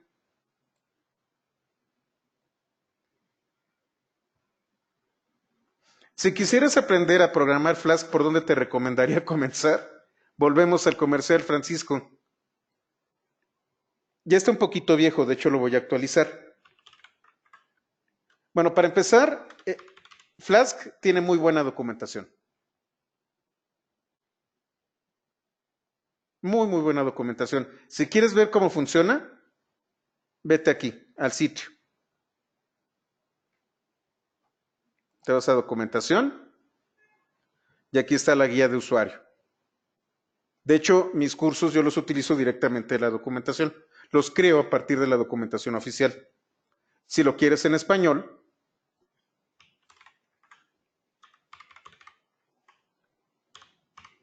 creo que es Py 231.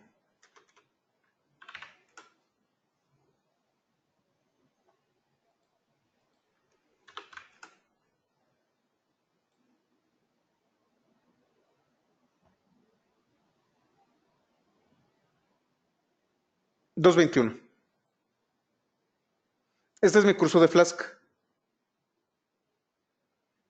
Este también está en un 90% ¿cómo se llama? De madurez,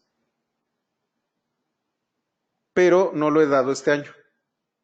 Lo he actualizado un poquito, pero no lo he dado este año. Entonces, si quieres, pues empezar aquí. Y si se fijan, también tengo una introducción a HTTP.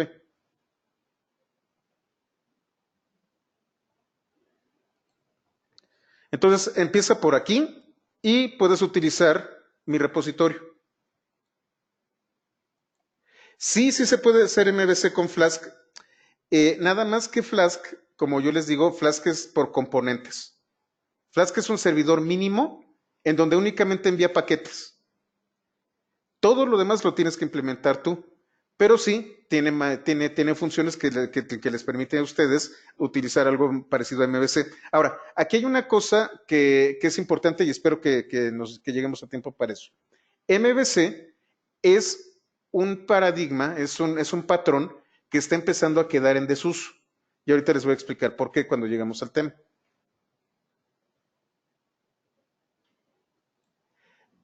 Vamos a ver algunos ejemplos. Si ustedes quieren jugar de manera segura con HTTP, les recomiendo este sitio, httpbin.org. De hecho, está hecho con Flask. Este sitio les permite a ustedes generar métodos de autenticación, probar distintos métodos, por ejemplo, get o patch o put, etcétera, etcétera. Sistemas de autenticación, revisar códigos de estado, revisar los encabezados, las IPs y todo este tipo de cosas. Está hecho para que ustedes puedan probar su cliente web, cookies, imágenes, etcétera, etcétera. Vamos a jugar un poco con este sitio. Déjenme cerrar algunas cosas para no confundirme.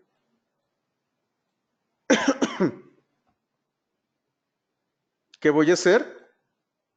Voy a conectarme a este sitio.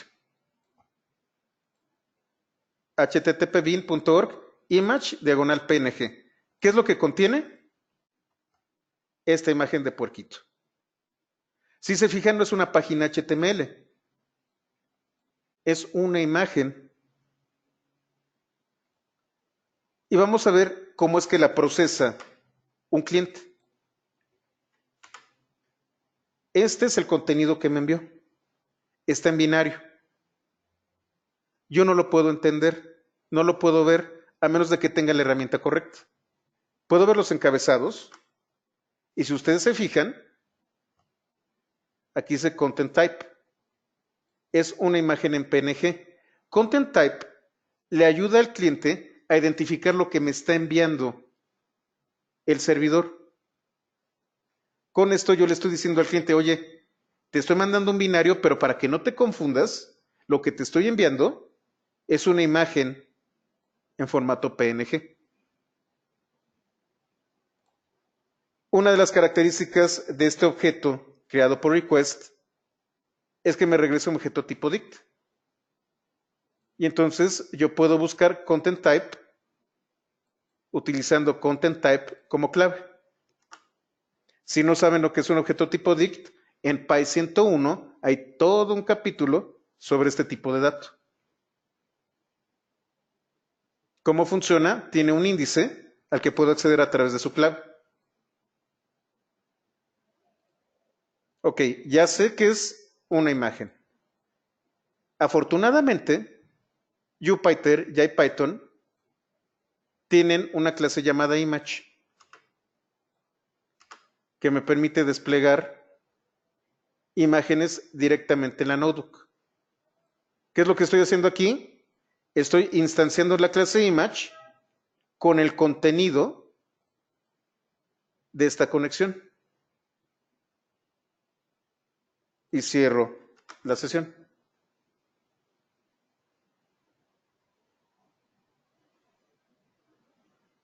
Ya vimos get, vamos a ver post. En post yo voy a enviar una carga de datos. ¿Qué es el icono de Flask? Flask es anforita. Eso significa Flask. Esto que ustedes tienen aquí, no es un chile. De hecho, muchos piensan que Flask parece ser un chile la cosa esa. Como somos mexicanos, puede parecer. ¿Dónde está Flask? La documentación. Esto de aquí es un cuerno que guarda líquidos.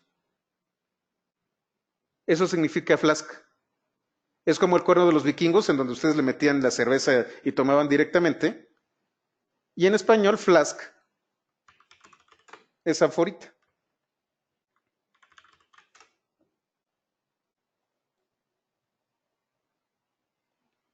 Esto es Flask.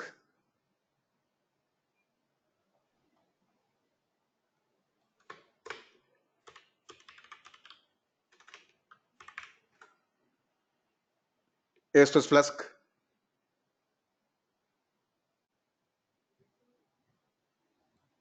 Y esto es un cuerno del que ustedes pueden tomar cierto líquido.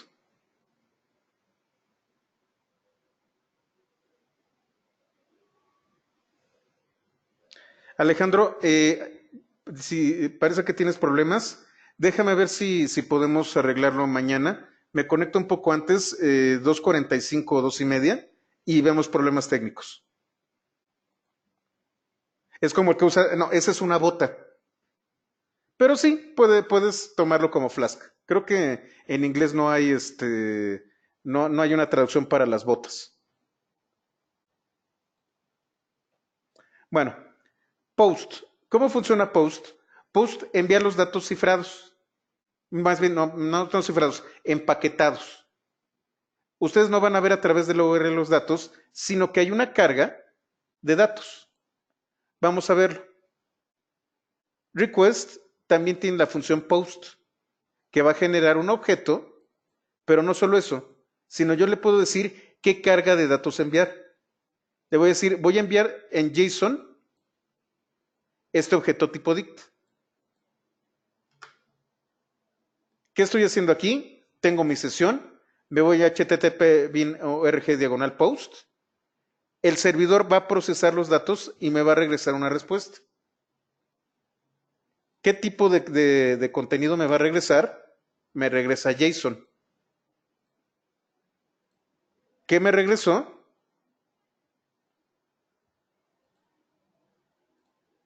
Esto de aquí. Como es JSON, también el objeto respuesta tiene un método JSON. Convierte este binario en un objeto tipo dict. Entonces, yo no envié argumentos, pero sí envié datos. Si envié datos, ¿qué datos envié? Saludo, hola. No envié archivos, no envié formas. Y estos son mis encabezados. ¿Desde dónde lo envié? ¿Y a dónde fue que lo envié? Esto de aquí son datos que me envió el servidor. Yo envío JSON, me regresa JSON.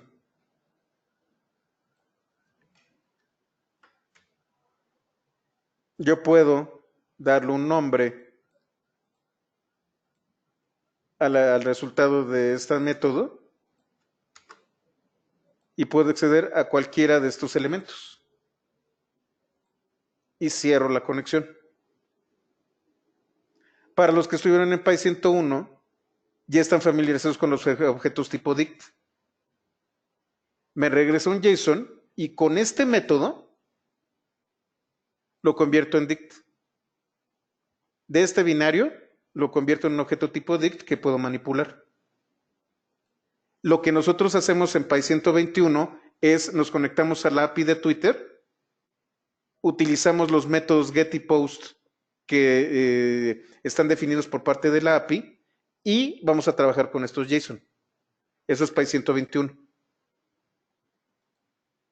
El porro del Cervantino, así es, Daniel, eso es Flask.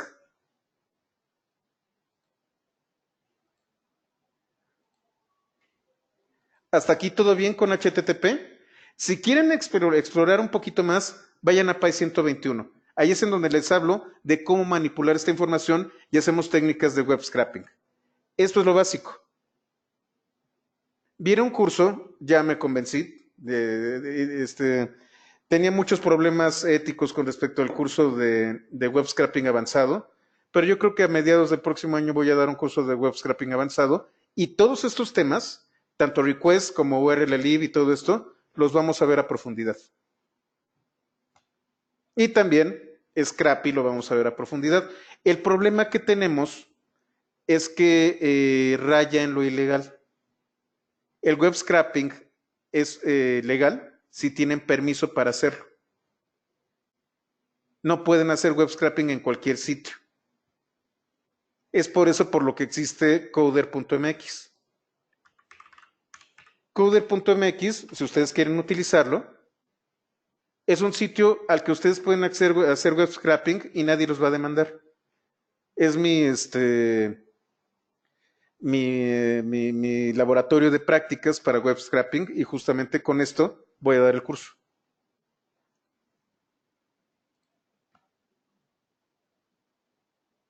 Entonces, bueno, vamos a continuar.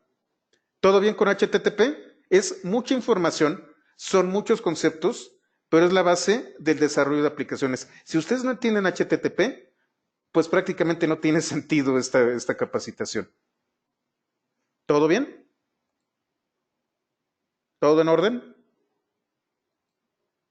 Muy bien. Vamos a hablar de MVC, MVT y servicios. Tenemos todavía 15 minutos, vamos a aprovecharlos. No, perdón, vamos a la configuración del proyecto. Si ustedes recuerdan, como les decía, voy a intercalar un poco de teoría con un poco de aplicación de Django.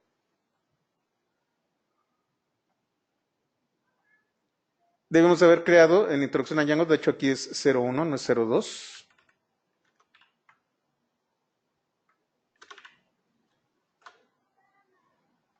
Debimos haber instalado el proyecto Django tal como está en el capítulo 1 y debemos de tener un directorio tutorial.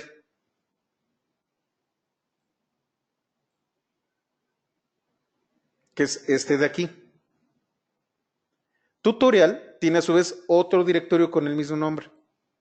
Y en este voy a tener el archivo settings.py. Recuerden, cualquier directorio que tenga un archivo init.py así, puede ser considerado como un módulo, como un paquete. Y lo puedo importar. Vamos a verlo.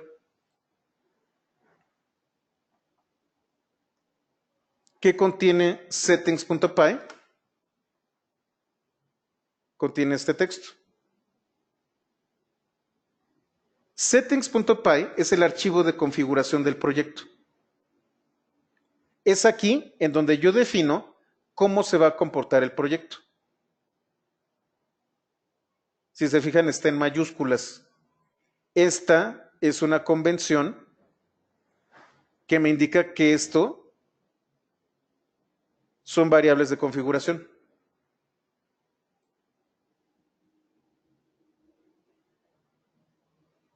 Como yo les decía, tengo init.py, entonces yo puedo importar settings. De tutorial, en el paquete tutorial, impórtame settings. Y por ejemplo, si ustedes se fijan,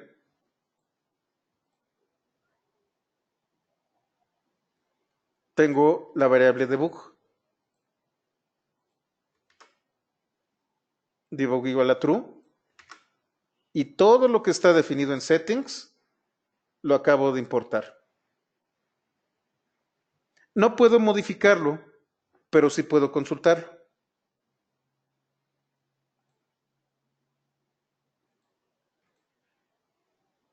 Por ejemplo, installed apps. Settings.installed apps. Y entonces aquí tengo qué aplicaciones están instaladas. La variable setting debug, que por cierto debí haber limpiado esto, no sé por qué no está limpio. Setting debug me dice el modo en el que yo estoy utilizando Django. Cuando yo estoy desarrollando, cuando estoy del lado de la programación, cuando estoy en un entorno de desarrollo o de pruebas, debug es true. Entonces Django me va a dar más datos de los que yo necesito.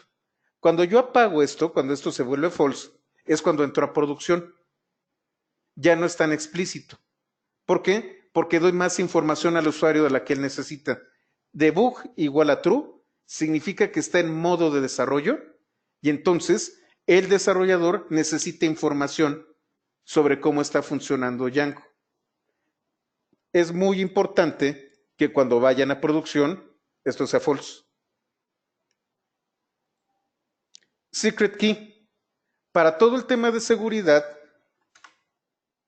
una vez que ustedes crean un proyecto, se crea una llave, una clave de seguridad única. Es única para cada proyecto.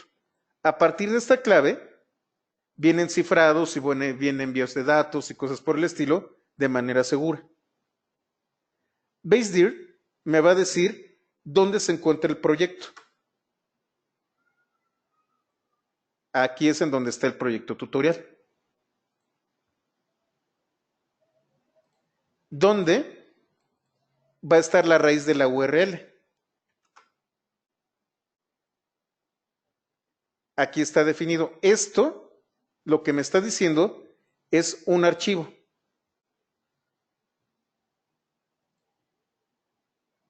Tutorial urls.py. Está haciendo referencia a este archivo que vamos a ver el día de mañana. Templates son plantillas. ¿Dónde voy a guardar mis plantillas de HTML? Todavía no tengo definidos directorios, pero sí estoy diciendo qué herramientas me van a ayudar a procesar esas plantillas. Eso también lo vamos a ver más adelante. Y esta es una de las más importantes. ¿Cómo está configurada mi base de datos? En el caso de Django, es obligatorio tener una base de datos preconfigurada. Cuando ustedes crearon cuando ustedes crearon el proyecto, también se creó este archivo, db.sqlite. SQLite es un proyecto de una base de datos que cabe en un archivo. Tan pronto como ustedes crean un proyecto, se genera este archivo al que se va a conectar Django de inicio. Crea su propia base de datos. Django siempre va a estar ligado a una base de datos.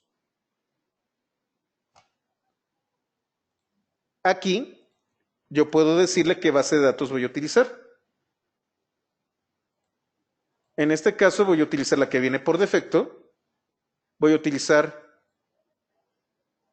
se le conoce como motor o engine, este motor para la conexión de base de datos. ¿Y dónde está localizada? Aquí está localizada. Ya tengo preconfigurada una base de datos. Obviamente, pues esto nos sirve únicamente para explorar y para con fines didácticos. Tengo que conectarme a una base de datos real. Es muy mala práctica colocar algo en producción que se conecte a SQLite. Las únicas aplicaciones que se conectan a SQLite y donde está permitido es en los dispositivos móviles. Nada más. Si ustedes tienen un servidor y tienen MySQL y tienen Postgres y tienen Oracle, pues para qué están jugando con una base de datos de juguete. Utilicen una base de datos segura que tenga usuario y contraseña y que tenga todo lo necesario para poder escalar y crecer. Nunca utilicen SQLite cuando entren a producción. Installed Apps. Además de la aplicación que yo estoy creando, existen otras aplicaciones básicas de autenticación, de administración, de gestión de contenidos, de gestión de sesiones, de cómo se manejan los mensajes, de cómo se maneja el contenido estático. Aquí es en donde Django se vuelve muy interesante. Porque tiene una gran cantidad de aplicaciones. No vamos a verlas todas, son enormes, pero tiene una biblioteca de aplicaciones. Entonces, por ejemplo, si yo quiero mandar correo electrónico, hay una aplicación de envío de correo electrónico. Si yo quiero, por ejemplo, hay CMS que están basados en Django, y entonces puedo traerme una aplicación de CMS. Puedo traerme múltiples aplicaciones que doy de alta aquí, en Installed Apps. Middleware son componentes que están entre el cliente y el servidor. Y entonces tengo un middleware de seguridad, uno de gestión de sesiones, uno de herramientas comunes, que me permite evitar lo que se conoce como Ay, se me fue el nombre, falsificación de sitios. Este se utiliza para eso. Este que utiliza autenticación. Cómo se manejan los mensajes entre el cliente y el servidor. Digamos que el middleware, está justo en medio entre el cliente y el servidor. Me permite a mí colocar un punto que va a transformar los datos y a no permitir que yo envíe malware o cosas que vulneren a mi sistema. Antes inclusive de llegar al servidor, este middleware entra en acción. El middleware normalmente es para temas de seguridad. La diferencia entre aplicación y middleware es que estos son recursos que yo puedo utilizar del lado del servidor. El middleware no entra al servidor. Es el que se encarga de gestionar los datos, los analiza o ve que esté autenticado o que existe una sesión y a partir de ahí los envía. Si no pasa por este filtro, no va a entrar a ninguna aplicación. Y el middleware es común a todas las aplicaciones. No sé si queda claro. ¿Está claro la diferencia entre aplicación y middleware? ¿Nadie tiene duda con eso? Muy bien. ¿Qué más? Lo vamos a ver en los capítulos finales. ¿Dónde voy a tener mi contenido estático? Django genera contenidos al vuelo conforme yo le voy mandando datos. Pero, por ejemplo, vamos a tener páginas estáticas. ¿Cómo gestiona Django las páginas estáticas? Es una interfaz. Esta interfaz WSGI es como PHP Mode para Apache. Es el conector entre el servidor web y Django.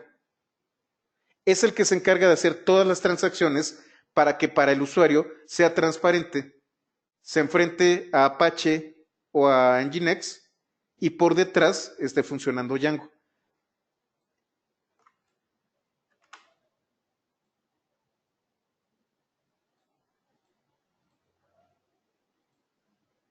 ¿Dónde está?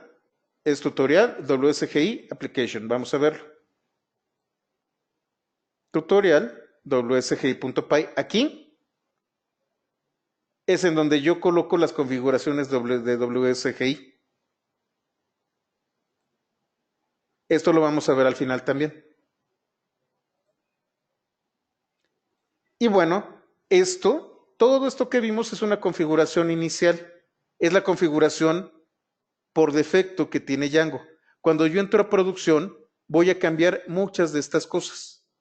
Conforme vayamos avanzando en el curso, vamos a entender la importancia de cambiar estas configuraciones. Y si ustedes quieren adelantarse un poco y ya tienen un proyecto, vayan por favor a este sitio. Este sitio les dice qué es lo que tienen que hacer para desplegar en producción.